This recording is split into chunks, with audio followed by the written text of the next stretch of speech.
সবাইকে স্বাগতম কেমিস্ট্রি ভাইয়ার আজকের ক্লাসে। আজকে আমরা পড়বো এসিডের শক্তিমাত্রা, যেটা তুমি প্রথম পত্রের রাসায়নিক পরিবর্তন বলো কিংবা দ্বিতীয় পত্রের পরিবেশ রসায়ন, দুইটার মধ্যেই খুবই ইম্পর্টেন্ট। আর শক্তিমাত্রা থেকে প্রতি বছর এমসিকিউ এইচএসসি তে আসে, ভার্সিটিতে আসে, অ্যাডমিশনে আসে, মানে সব জায়গার জন্যই খুবই ইম্পর্টেন্ট আর কি। তো চলো আমরা শুরু করি। তো এসিড, ঠিক আছে, এসিডের শক্তিমাত্রা। ফার্স্ট আমরা এসিড দেখি কয় ধরনের। এসিড মূলত আমরা তিন ধরনের ধরে নিই। কি কি? অক্সো অ্যাসিড, হাইড্রো অ্যাসিড আর হলো জৈব অ্যাসিড। মূলত অক্সো অ্যাসিড আর হাইড্রো অ্যাসিড এই দুটোরে আমরা বলি হলো গিয়ে কৃত্রিম অ্যাসিড বা হলো গিয়ে খনিজ অ্যাসিড। আর ইয়ারে বলি হলো কি আমরা জৈব অ্যাসিডও বলি, জীবদেহ থেকে আসছে, ঠিক আছে। তো দুই ভাগে ভাগ করে, আবার দুই ভাগে ভাগ করে, বা সাথে আমি তিন ভাগেই বলে দিলাম। এখন এই জায়গার মধ্যে এসিডের শক্তিমাত্রার সূত্র, মানে এসিডের শক্তিমাত্রা বলতে কি বোঝায়, কোনটা বেশি তীব্র কোনটা কম তীব্র, ঠিক না? তাহলে এসিডের তীব্রতার এই ক্রমটা নির্ভর করে কার উপরে? অক্সো অ্যাসিডের ক্ষেত্রে এই তীব্রতা নির্ভর করে হলো গিয়া কেন্দ্রীয় মৌলের এই যে জারণ মানের উপরে, ঠিক আছে। জারণ মান যার বেশি, তীব্রতা তার বেশি, ঠিক আছে। এখানে এই কথাই বলা আছে। এখন আমরা জারণ মান হিসাব করি। অক্সিজেনের 2 হলো গিয়া -2 হলো জারণ মান, 4টা আছে 8, 8 থেকে 1 গেলে হয় 7। হাইড্রোজেনের হলো গিয়া +1, ঠিক আছে। তো আবার এটার ক্ষেত্রে আসে +6, এটার ক্ষেত্রে আসে +5, এটার ক্ষেত্রে আসে 3 দুগুণে 6, 6 থেকে 2 গেলে হয় 4, +4। এরপরে যদি এটারে করি +4, 4 থেকে 1 গেলে হয় 3। বুঝতে পারছি? তোমরা এভাবে করতে পারো, বা অনেকে সমীকরণ দিয়ে করে, কেন্দ্রীয় মৌলের জারণ মান x ধরে সমান সমান সামথিং দিয়ে করে। যেভাবে করো সবভাবেই ঠিক আছে। এরপরে এখন দেখো, এগুলো তো চার্জ ভিন্ন ভিন্ন ছিল। যেটা সবচেয়ে বেশি চার্জ ছিল সেটা বেশি তীব্র, তারপরে পরেরটা, তারপরে পরেরটা, তারপরে পরেরটা, তারপরে পরেরটা, ঠিক আছে।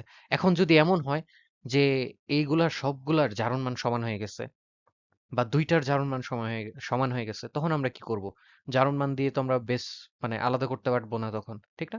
এমন দেখো, কেন্দ্রীয় পরমাণুর জারণ সংখ্যা সমান হলে, এই যে সমান হলে, পরমাণুর আকার ছোট হবে।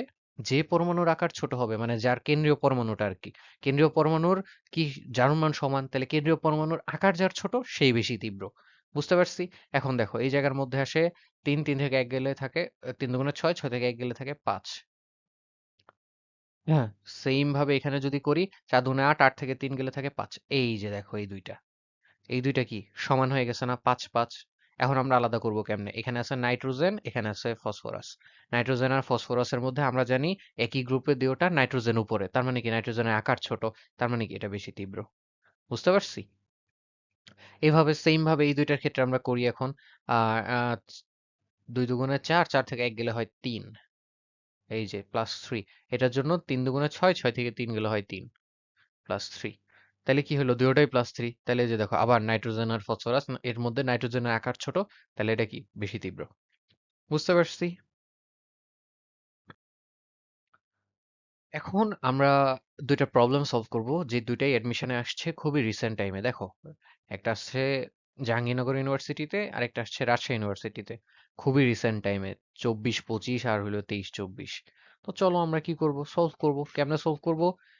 আমরা সূত্র জানি। কি জানি? অক্সো অ্যাসিডের ক্ষেত্রে কেন্দ্রীয় মৌলের জারণ, এই যে দেখো, জারণ মান যত বেশি, শক্তিমাত্রা তত বেশি। আবার জারণ মান কেন্দ্রীয় মৌলের কি সমান হইলে, জারণ সংখ্যা যদি সমান হয়ে যায়, তাহলে যার আকার ছোট হবে, কেন্দ্রীয় পরমাণু যেটা ছোট, সে অধিক তীব্র হবে।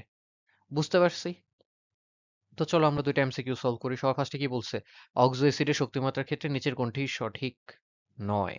নিচের কোনটি সত্য নয়, মানে সঠিক নয় বা সত্য নয়। 80% ছেলে মেয়ে যেটা ভুল করবা সেটা হলো কি, এই জায়গায় নয় দেখবা না। দেখে 1 নম্বর অপশন টেস্ট করেই যদি সঠিক মনে হয় দাগায় দিবা। দেখি আমরা এখানে +7 একটু আগে করছি আমরা, ঠিক আছে। এটা হলো গিয়া +6, এটা হলো গিয়া +1, 2 থেকে 1 গেলে হ্যাঁ 1। তারপরে এখানে আছে প্লাস, তার মানে কি সিরিয়ালি আছে, এটা সঠিক আছে, তার মানে এটা উত্তর হইতে পারে না। তারপর এখানে +6, +5, 6, 6 থেকে 2 গেলে হয় +4, এটাও সিরিয়ালি আছে, এটাও হইতে পারে না। তারপর এটা আছে +5, +4, +3, এটাও হইতে পারে না, এটাও সিরিয়ালি আছে। এটার মধ্যে +5 লিখি আমরা, +5, যেহেতু এই তিনটা হয় না, এটা উত্তর হবে, তাও আমরা করে দেখবো, ঠিক আছে। এরপরটা হলো +7। এই যে সিরিয়াল মিলছে, জারণ কেন্দ্রীয় জারণ মান যার বেশি, প্রথমেই কিন্তু জারণ মান, প্রথমেই তুমি আবার আকারে চলে যাও না যে এখানে ক্লোরিনের আকার চেয়ে নাইট্রোজেনের আকার ছোট তাই এটা বেশি তীব্র। প্রথমে হইলো গিয়ে কেন্দ্রীয় মৌলের জারণ মান, আর জারণ মান সমান হইলে তখন আমরা আকারে যাব। বুঝতে পারছি? তাহলে এখানে কি সিরিয়াল ব্রেক হয়েছে? সঠিক উত্তর কোনটা? এইটা। বুঝাইতে পারছি?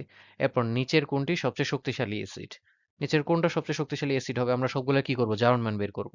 এর জারণ মান যদি করি ৪ দুগুণে ৪ দুগুণে ৮, ৮ থেকে ১ গেলে হয় এই যে ৭। এটারে যদি করি ক্লোরিনের ক্ষেত্রে সেম 7 আসবে। তারপর যদি এটারে করি +6 আসবে, সালফিউরিক অ্যাসিডের +6 আসবে। এটারে করলে +5 আসবে। এই যে দেখো, এগুলা সবগুলা বাদ। এই আছে, সরি, এই ৩টা বাদ, এই ২টা বাদ। আছে কি? ক্লোরিন আর এই ২টা। এই ২টা থেকে একটা উত্তর হইতে পারে কারণ দুটোটাই +7। এখন কি করব? Second rule. সেকেন্ড রুল কি বলছে? যার কেন্দ্রীয় মৌলের আকার ছোট। এখানে ব্রোমিন আর ক্লোরিনের মধ্যে আমরা জানি হ্যালোজেন গ্রুপে দুটো অবস্থিত, ফ্লোরিন, ক্লোরিন, ব্রোমিন। তার মানে কি ক্লোরিন উপরে অবস্থিত, তার আকার কি? ছোট।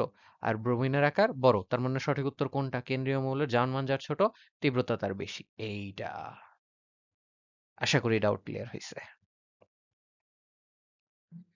এবার আমরা আরেক ধরনের অ্যাসিড সম্পর্কে পড়বো যেটাকে আমরা বলি হাইড্রা অ্যাসিড বা হাইড্রোজেন হ্যালাইডের যে অ্যাসিড সেটা। তো হাইড্রোজেন হ্যালাইডের শক্তিমাত্রা, এই যে দেখো সবার ফার্স্টে কি আমাদের আছে? শক্তিমাত্রা তাদের হ্যালোজেন অণুর আকারের উপরে নির্ভর করে। বুঝতে পারছো? কার আকারের উপরে? হাইড্রোজেনের উপরে না, কিন্তু হ্যালোজেন অণুর আকার। হাইড্রোজেন তো সবগুলোর ক্ষেত্রে সেম আকারই। হ্যালোজেন অণু যার বড়, তীব্রতা তার বেশি। বুঝতে পারছি? এই যে দেখো, HI iodine, bromine, chlorine, fluorine. দেখো সিরিয়ালি আমরা যদি হ্যালোজেন গ্রুপটা পড়ি, ফ্লোরিন, ক্লোরিন, ব্রোমিন, আয়োডিন। যত উপরে তত আকার ছোট। যার আকার ছোট তার তীব্রতা সবচেয়ে কম। দেখছো? যার আকার সবচেয়ে বড় তার তীব্রতা সবচেয়ে বেশি। বুঝাইতে পারছি? তো এই যে দেখো, আমি একটা খুলনা ইউনিভার্সিটির প্রশ্ন পাইছি। রিসেন্ট টাইমেরও প্রশ্ন ছিল। আসলে আমি প্রশ্ন করার সময় এটা সরাসরি চোখে পড়ছে এই কারণে এটা দিয়ে দিছি। রিসেন্ট টাইমেও এগুলো আসছে। তো এখানে তো দেখো, এখানে যেই উদাহরণটা আমরা উদাহরণ হিসেবে দিছি সেটাই। জাস্ট তুমি জানো কি হবে? আয়োডিন সবচেয়ে বড়, তারপর ব্রোমিন, তারপর এই যে আয়োডিন, তারপর ব্রোমিন, তারপর ক্লোরিন, তারপর ফ্লোরিন। দেখছো এক সিরিয়ালি দেওয়া আছে। তার মানে এটাই উত্তর। বুঝাইতে পারছি? আশা করি তোমার ডাউট ক্লিয়ার হয়ে গেছে। তো সাথে থাকার জন্য ধন্যবাদ। আজকে ক্লাস নিচ্ছিলাম আমি কাইয়ুম, পড়াশোনা করতেছি কুয়েটের সিভিল ইঞ্জিনিয়ারিং ডিপার্টমেন্টে।